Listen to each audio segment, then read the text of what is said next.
Welcome. Today we're going to be talking about how trauma lives in the body, but so does healing.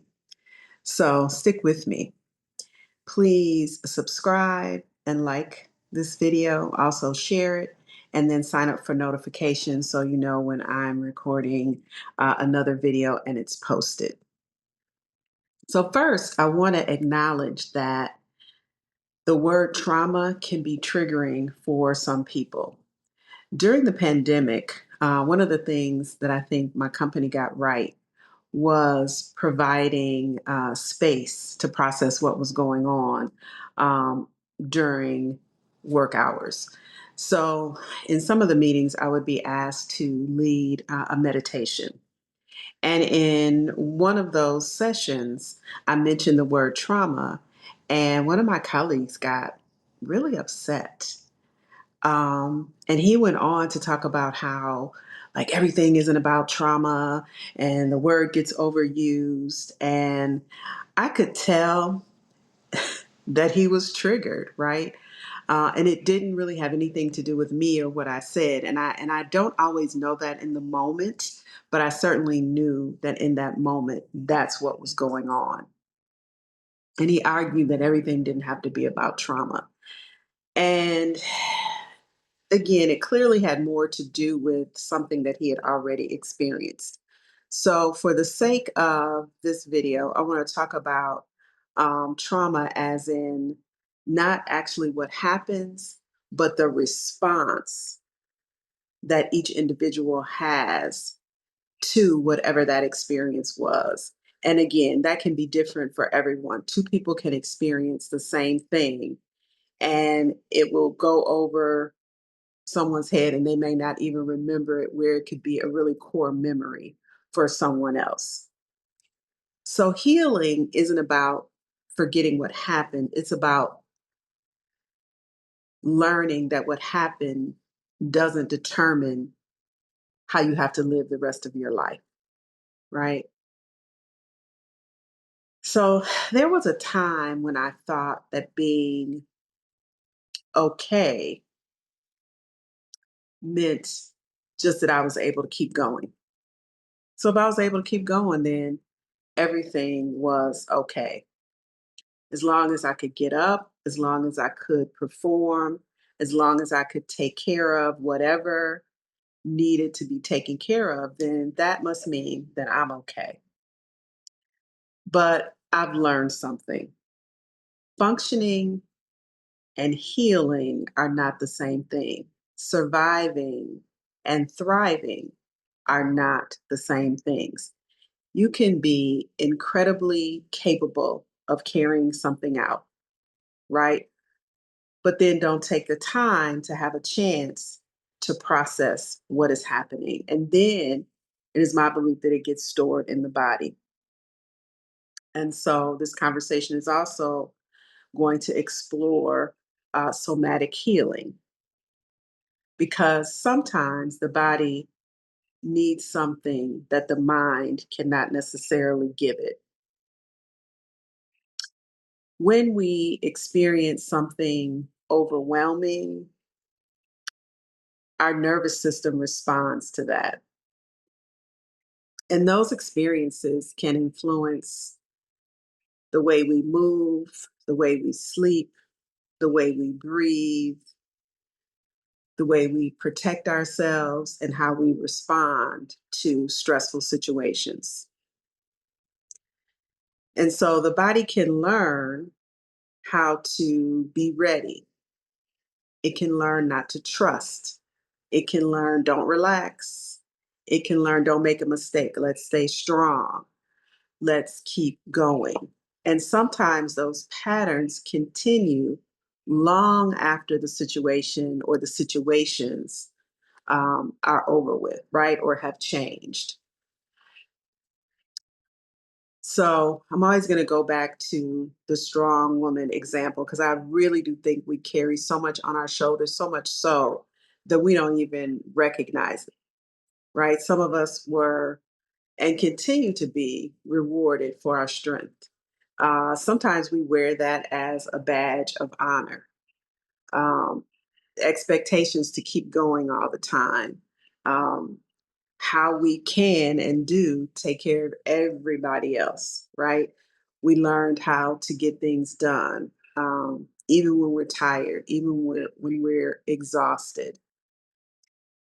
And people often look at us and say, I don't know how you do it. A lot of times we don't know how we do it either, but we know we just keep going. We just keep moving forward, right? But sometimes what looks like strength on the outside is not necessarily strength on the inside. Sometimes it's just that we're in survival mode. And I don't want us to be in survival mode all the time. I want us to be in flourish mode, right? I want us to thrive. So I'd say getting to that requires us to stop sometimes and to recognize that we may have different choices that we can choose in the moment. I don't want us, well, I don't want survival to always be our identity. There is a difference between who you are and what the nervous system has learned to do. I think a lot of times our mode of operation is over functioning, right? I started noticing that when I was doing the most, when I was over functioning, that ultimately it did not serve me well. I would oftentimes have a headache. And so then what do you do for a headache? You take a pill, right? Because you got to keep going. Um, I got to the point where my kidney functions were off because I was taking too many acetaminophen, Tylenol, all the things because I needed to keep going. That was a little bit of a wake up call for me. It also feeds into people pleasing, um, hyper independence, right? I can do it. It's all on my shoulders and I can do this thing. Sometimes the nervous system learns to avoid, right? Controlling everything. Sometimes we just shut down. I learned that I was in this pattern of going, going, going, going, going, going, going. And then when I would have a day of rest, I wouldn't feel well because I think my body was like catching up to all the things that I was continuously doing. And so that when I did have an opportunity to sit down, my body just shut down. So keeping busy and never asking for help can also be some of the things that the nervous system has learned to do. But a pattern that helped you survive a season doesn't necessarily have to be a pattern that you continue to carry into your next season. Healing doesn't mean also that the body never gets activated. I think that that's important. So just because we're activated doesn't mean we're not regulated or we're not calm, right? You're human. We're human. Things are going to continue to happen as long as we live on this earth. Sometimes, things will happen and somebody will say something and it'll still get under your skin because it'll still be pulling on something that maybe you haven't processed yet. A memory will surface. You may get overwhelmed. All these things will continue to happen. So recognize that healing can often look like just noticing something sooner. Healing can look like, hold up, give me a minute, pausing, taking a breath, recognizing, oh, I've been here before. Maybe it's recovering quicker once we notice those things. Or maybe it's simply noticing that you're not abandoning yourself during this process. So, this is why I keep talking about getting into the body, because the body is going to give us clues. right? Those headaches were giving me clues. Somatic practices aren't about necessarily the body calming down all the time. It might be just about noticing, even noticing what's supporting you wherever you are, your feet on the ground, tapping into the body more, feeling the breath and how it flows, maybe noticing the temperature of the inhale and the exhale. Maybe it's moving a little slower, right? Or just noticing what's around you, pausing before you react, beginning to notice your feelings without feeling any judgment or any shame around feeling tired. Like sometimes I would feel shame for feeling tired and not being able to do all of the things that I was asking or being asked to do. Present moment awareness is so important. Being right here, right now, in this present moment. That is really where all of our power is, in the present moment. The past is gone. We don't know the future yet. But in this moment, in this time and space, we get to choose. I've learned to hit my mat more often when I'm feeling overwhelmed, when I'm processing my journey with mindfulness and meditation. Has led me to be more present when I'm not experiencing mindfulness and meditation. So I say on the mat and off the mat, I've gained so much. Sometimes when we're capable, and I've spent a lot of my life being capable, I think being an only child factors into that. I think it is likened to being the oldest. We tend to be responsible, we tend to be capable. And that sometimes becomes a way of life. But there was a point when I realized I didn't want to spend my life just being capable of carrying everything. I wanted to begin to experience my life, right? I want to have more depth and breadth in learning what the next chapter is going to be. And I think that's how I think of post traumatic growth, right? So having a trauma, but then having some post traumatic growth. And it doesn't mean that we should be grateful for painful experiences. And it certainly doesn't mean that everyone who experiences trauma will grow from it, right? But it can mean that we can begin to have a stronger appreciation for life. It can mean that we can experience stronger relationships. It can mean that we experience more personal growth and strength, and that we can see new possibilities. And it can also often lead to a spiritual growth, right? Or an existential change. The growth isn't the trauma, the growth is how we emerge, how we can heal, how we can adapt, how we can make new meaning, more positive meaning, and we can rebuild from that. And then we can question, who am I now? After the fact, after survival, there can be this moment where you realize that I don't want to live like I was living before. You may not know what comes next, but here are a few questions for you to consider as you're growing.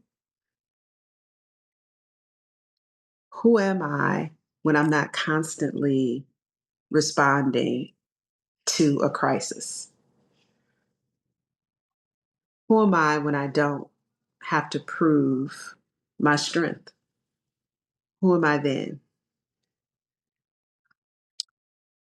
Who am I when rest isn't something that I have to earn? And then here's the biggest one. And we don't oftentimes think of this because we're too busy thinking about other things and other people and their needs. But what do I want? What do I want to be in the next chapter? So, those are really powerful questions to think about. What becomes possible when survival is no longer the only thing that we're practicing? What does it look like to thrive? So, I want to share with you a somatic practice that I call I am here now. I am here now. You can do this seated, you can do this standing. Even if you're listening to this while you're driving, you can begin to envision what this might look like. Or you can just notice all of these things. Notice your feet plant. Notice your feet planted firmly. Just notice. Maybe notice what's supporting you, what's beneath you. Look around. Notice three things that you see. Name them. Let your eyes remind you that you're right here, right now. Notice your breath. Just notice, don't force it.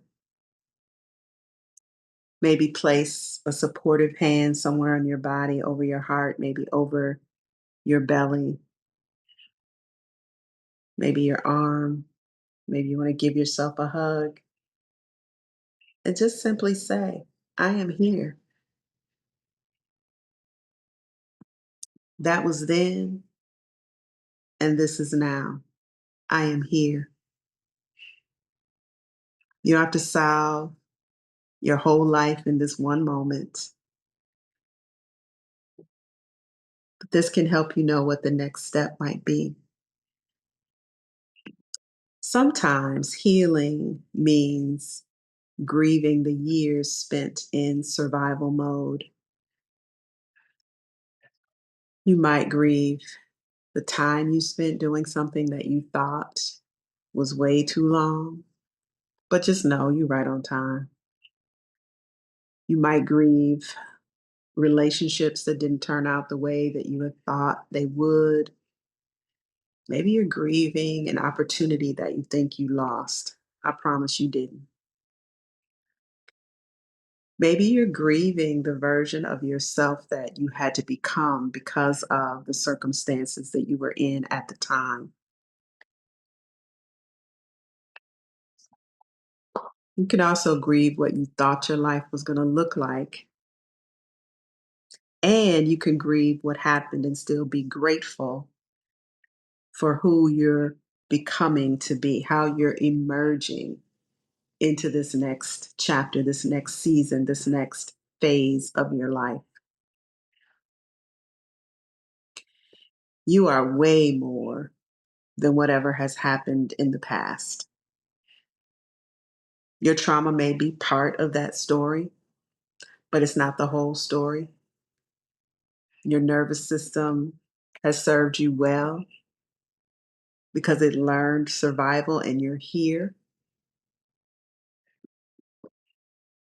You can also learn how to regulate, right?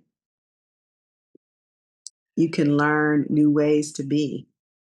You can learn new ways to connect without having to carry everything on your shoulders. You can learn to put some things down. And that can be really challenging. I can speak for myself. Sometimes putting those things down can be particularly challenging because I feel like I was sending out a signal when I started to put things down because people automatically started showing up and asking me to do things. And I mean, they've been asking me to do things I did a long time ago. And they're asking me now. And I feel like that's the universe's way of saying, are you sure you want to slow down? Are you sure you want to put this down? Are you sure you want to focus on this now, this new chapter? Are you sure? And so my response has to be a yes. Yes, I'm sure. So sometimes that means taking time before I respond because just because we can doesn't mean we should all the time. So sometimes you need to take a breath, you need to pause. So I'm learning to notice what's happening in my body when I get those requests, particularly after I've made some sort of concrete decision and put it out there in the universe. Oh, I'm not doing this anymore. Then you'll notice and things are popping up. So I ask when I get those requests, what am I noticing in my body? So noticing is what I do first. Then I try to regulate by asking, can I create enough space to stay present to get an answer or to know my next step? Then I try to release what I want to stop carrying. I want to put that back out into the universe. And then I want to reimagine what thriving looks like and not just surviving. And then I want to grow into what is possible right now. That's the beginning of post traumatic growth. Not my trauma made me stronger, but what I went through was difficult. But I'm healing and I'm discovering that there can be more available to me. So if you're still here, thank you. Please subscribe and like this video, share it with others, and sign up for notifications so you know when I post another video. And please don't forget to remember what you already know. I'm Gail, a trauma informed yoga instructor, mindfulness and meditation coach, and somatic educator. Be well.